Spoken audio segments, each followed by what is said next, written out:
भेरगावआव BTR सरकारनिफ्राय ना फालांगि खालामग्राफोरनो साइकेल राननानै होदों। बिटिआर हेन्डलुम मिशननि गेजेरजों आइजोफ्रा रां आर्जिनायनि गाहाम सुबिदा मोनगोन बुंदों इएम दावबायसा बर'आ।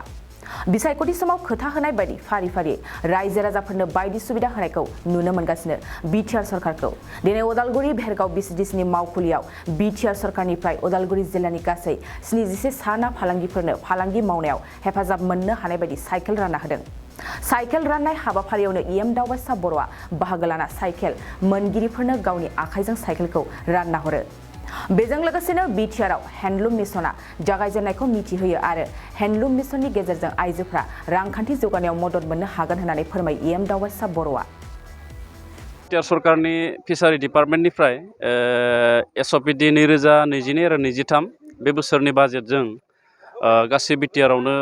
जोंनि गामि ओनसोलाव थानाय फिसा फिसा ना फालांगि खालामनानै जिउ खुंनाय रायजो राजानो बे साइकेलखौ रानना होनाय जादों आरो नैबे जोंनि उदालगुरि जिल्लायाव गासै सा 77 ना बेफारि एबा फालांगिरि बिथांमोना बे साइकेलखौ मोनदों। दिनै जोङो जोंनि भेरगाव समस्तिनि सिङाव थानाय नैबे भेरगाव भिसिडिसिआव गासै सा 77 सुबुंखौ जों लिंहरनानै बे साइकेलखौ रानना होनाय जादों आरो बेखौ जों बेनि थाखायनो रानना होनाय जादों जे जोंनि गामि ओनसोलाव गोबां फिसा फिसौ बिदि ना फाननानै जाग्रा सुबुं दङ जायफ्रा मोजां बिदि रोगानो हानाय बिदि साइकेल बा बिदि माखासे बिथांमोननि नांगौ जानाय मुवा बेसादफ्रा गैया। दा बेखायनो जोंनि सरकारनिफ्राय जाहाथे रायजो राजाफ्रा सहाय जायो बेखौ जों साननानै बेखौ राननाय जादों आरो प्रमद बर' बिथांनि दैदेननाय जि सरकार इउपिपिएल बिजेपि जिएसपिनि बे रायजोफोरनि खामानि मावनो थाखाय जोंहा बिबान दङ आरो जोङो बिसायख'थिनि समावबो फोसावदोंमोन जोंनो मोनसे भट हो जों नोंथांमोननो खामानि होगोन। दा दिनै ना फालांगि खालामनानै जाग्राफ्रा साइकेल मोननाय माने बिथांमोननि फालांगियाव एसे आवगायनाय। दा बेबो मोनसे खामायना जानायनि मोनसे राहा लामा बा खामायनायनि मोनसे बिजों। दा बिनि गेजेरजोंबो जोंनि बे बिसायख'थिनि समाव बुंनाय बाथ्राया बेबो मोनसे जोंनि फिथाइ। बेखौ जोंनि रायजो राजाया मोनथिबाय आरो आं खावलायगोन जाय फालांगिरि बिथांमोना दासिम बे साइकेलखौ बा दिनै जि साइकेलखौ मोनबाय बिथांमोना जाहाथे मोजाङै बाहायो आरो गोबां बिदिनो फिसा फिसौ फालांगिरि दंबावो बिथांमोनखौ जोङो उननि समाव बा नैबे 23-24 जि बाजेट जाफैगासिनो दङ बे बाजेटनि गेजेरजों बिथांमोननो जोङो होगोन। इतिमध्य जोङो सेल्फ हेल्प ग्रुपनि 4000 सेल्फ हेल्प ग्रुपनि लिस्टखौ जोङो लानाय जाहैदों। मोनफ्रोमबो भिसिडिसिनिफ्राय मोनफ्रोमबो ब्लकनिफ्राय जोङो लिस्टखौ जोंनि टिएलसिसि भिसिडिसि बा जोंनि गुबुन गुबुन बिजोंनि गेजेरजों बे सेल्फ हेल्प ग्रुपनि लिस्ट फारिलाइखौ जोङो लाबाय आरो बिथांमोननो फैबाय थानाय समाव जोङो फाइनान्सियेल एसिस्टेन्ट होनायनि थाखाय जोङो राहा लामा लानाय जादों आरो जोंहा सेल्फ हेल्प ग्रुपल' नङा सेल्फ हेल्प ग्रुपनोथ' जोङो 75,000 होनायनि बाथ्रा बुंदों बिनि सायाव जों बांसिन रांखान्थि खामायनायनि जि राहा बे राहाखौ जों होनो थांगासिनो दङ। जोंहा बड'लेण्ड हेन्डलुम मिशना इतिमध्य जागायबाय गासै बिटिआरआव जोंहा 25 सेन्टार जों बानायदों क्लास्टार। बे 25 सेन्टाराव जोंहा 200 दानाय लुनाय गोरों आइजोफ्रा दानाय लुनाय खालामनानै जि प्रडाक्सन खालामनानै बिथांमोना फाननानै रां खामायनायनि राहाखौ मोनगोन। बेनि ट्रेनिङा इतिमध्य दिनैनिफ्राय जागायबाय। 25 सेन्टारावबो ट्रेनिं होग्रोगोन बिथांमोनखौ ट्रेनिं होनानै बिथांमोनखौ रोंखा राखा खालामनानै बिथांमोननि दानाय लुनायखौ जोङो बा दानाय लुनानै दिहुनजानाय जि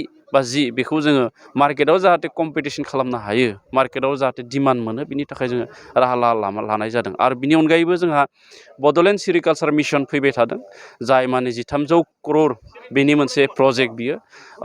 बेनि गेजेरजों जोंहा बड'लेण्ड ओनसोलाव थानाय गासै मोनबा जिल्लानि 15,000 फार्मार्सफ्रा इन्डिभिजुवेल फार्मार्सआ बा एम्फौ फिसिग्रा सुबुङा मुलाम्फा जागोन आरो जोंहा गोबां गोजौ मिजिं दंबावो। बिनि अनगायैबो पिक मिशना सोलिबाय थादों ट्रेनिं इतिमध्य जादों। बोरमानि थाखाय गड मिशन बेफोरबो सोलिगासिनो दङ। गासैबो खामानिया जोंहा फिल्डआव सोलिगासिनो दङ। दा बे फिल्डआव सोलिबाय थानाय खामानिया जेब्ला आबुं महर मोनगोन जेब्ला खामायनायनि लामायाव थांगोन अब्लानो जोंनि बिसायख'थिनि समाव माखासे खोथा बुंनाय जोङो रायजोफोरनो खोथा होनाय आरो रायजोफोरा लुबैनाय बायदि बे खामानिखौ अब्लानो रायजोफ्रा नुसारगोन। বিপুল খাতলা ডিস্ট্রিক্ট ফিচারি ডেভেলপমেন্ট অফিসার ওদালগুৰি জিলাত যে আমাৰ বিটিসি চৰকাৰৰ পৰা আমাৰ প্ৰমোদ বড়ো আমাৰ চিফ প্ৰমোদ বড়ো ছাৰৰ নেতৃত্বত আমাৰ ফিচাৰী ইএম ৰাকেশ ব্ৰহ্ম ছাৰ আমাৰ ইয়াৰে লোকেল ভেৰগাঁৱৰ আমাৰ ইএম দাবৈচা বড়ো ছাৰৰ নেতৃত্বত আজি আমাৰ SOPD BTCৰ স্কিমৰ অধীনত 2022-23 অধীনত আমি আমাৰ ওদালগুৰি জিলাত 71জন ক্ষুদ্ৰ মাছ ব্যৱসায়ীক আমি চাইকেলৰ সৈতে আইচ বক্স মাছ ব্যৱসায়ৰ কাৰণে বিতৰণ কৰিলোঁ আৰু আমাৰ উদ্দেশ্য হৈছে যে আমাৰ যিবিলাক মীন পালক তেওঁলোকে মাছৰ বহুত কষ্ট কৰি মাছ খেতি কৰে সিহঁতৰ মানে মাছৰ খাদ্যত বা মাছৰ পোনাত টকা খৰচ কৰিও মাছৰ উৎপাদন কৰে কিন্তু ব্যৱসায়টো ঠিকমতে তেওঁলোকে নাপায় তেওঁলোকে ছাপ'জ বজাৰ মানে মাছ বিক্ৰী কৰিব লাগি 250-300 টকা পাব লাগিছিল ঘৰত কিন্তু আমাৰ কিছুমান দুষ্ট প্ৰকৃতিৰ লোকে ঘৰৰ পৰা 100 টকা বা 70 টকাতে প্ৰতি কিলোত মাছ লৈ গৈ সিহঁতে আমাৰ ওদালগুৰি জিলাত মাছটো বিক্ৰী নকৰি দূৰত লৈ যায় আৰু মীন পালকসকলক আমাক বহুত লুজাৰ কৰিছিল সেই উদ্দেশ্য আগত ৰাখি আমাৰ BTC প্ৰশাসনৰ পৰা এইবাৰ যে আমাৰ লোকেল আমাৰ যিগিলা মাছৰ ব্যৱসায় আছে তেওঁলোকে যেন আমাৰ লোকেল মীন পালকসকলৰ পৰা মাছ কিনি আনি যে বজাৰত এটা উচিত মূল্যত দাম বিক্ৰী কৰে য'ত মানে কাষ্টমাৰখিনিও বেছি দাম ভৰিব নালাগে আৰু মীন পালকজনেও বেছি মানে লুজাৰ নহয় তেওঁলোকে মানে উচিত মূল্যত মাছখিনি ব্যৱসায়জনে মানে মাছ পালকৰ পৰা কিনি আনিব আৰু কম দামতে আমাৰ পাব্লিকক মানে এটা যোগাযোগ কৰিব যিহেতু আমাৰ ব্যৱসায়টো এই চিষ্টেমৰ জৰিয়তে আমি গাঁও আমি মাছৰ মানে এভেইলেবল কৰাৰ এটা আমাৰ উদ্দেশ্য যেন এতিয়া আমাৰ গাঁওবিলাকত মাছৰ মানে ব্যৱসায় পাব লাগিলে বহুত দূৰৰ বজাৰত যাব লাগিব গতিকে আমাৰ উদ্দেশ্য হৈছে আমি চাইকেল আৰু এই যিটো আইচ বক্স দিছোঁ গাঁও তেওঁলোকে মাছটো বিক্ৰী কৰিব আৰু যিখিনি আমাৰ ইয়াতে ৰাইজ তেওঁলোকে ঘৰতে মানে সহজতে কম দামতে মাছখিনি পাব ফলত আমাৰ মাছ ব্যৱসায়ীখিনিৰো মানে উপকৃত হ'ব তেওঁলোকৰ এটা অৰ্থনৈতিক লাভত হৈ ফেমিলিটো চলাই থাকিব পাৰিব আৰু যিবিলাক মীন পালক আছে তেওঁলোকেও মানে দামটো উচিত পাব গতিকে এই উদ্দেশ্যে আমি বৰ্তমান আগবাঢ়িছোঁ আৰু আমাৰ তেনেকুৱা বহুত আমি মানে প্লেনিং কৰি আছোঁ আমি মটৰচাইকেলৰ সৈতে আইচ বক্স দিয়াৰো প্লেনিং কৰি আছোঁ আমি 3 হুইলাৰতে আইচ বক্স দিয়াৰ প্লেনিং কৰি আছোঁ তেনেকুৱা আমি 4 হুইলাৰৰ লগত আইচ বক্স দি মাছ খেতি কৰাৰ কাৰণে আমি আগবাঢ়ি গৈ আছোঁ যেন ৰাইজে যেন সহজতে কম মূল্যতে এভেইলেবল হিচাপে আমি মাছটো গোটেই ৰাইজে যেন পায় এই উদ্দেশ্যে ৰাখি আজি আমাৰ আঁচনিটো আমি ফলপ্ৰসূ বুলি মই আশা কৰিছোঁ আৰু তেওঁলোকে যেন আমাৰ যিবিলাক ব্যৱসায় আছে তেওঁলোকে যেন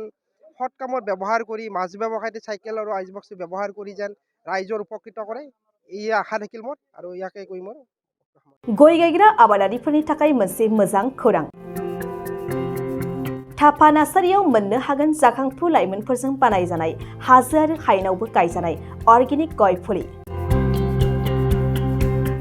थापा नार्सारियाव अर्गेनिक आदबजों बानायजानाय मोजाङैनो खिलिखांनाय गासै 20,000सो गेरेमसा गय फुलिफोर दं बारा नङा फांसेयाव 60 रां होनानैनो नोंथांमोना गय फुलिखौ बायना लांनो हागोन बुरजा लाङोब्ला खमायनायनि सुबिदाबो मोननो हागोन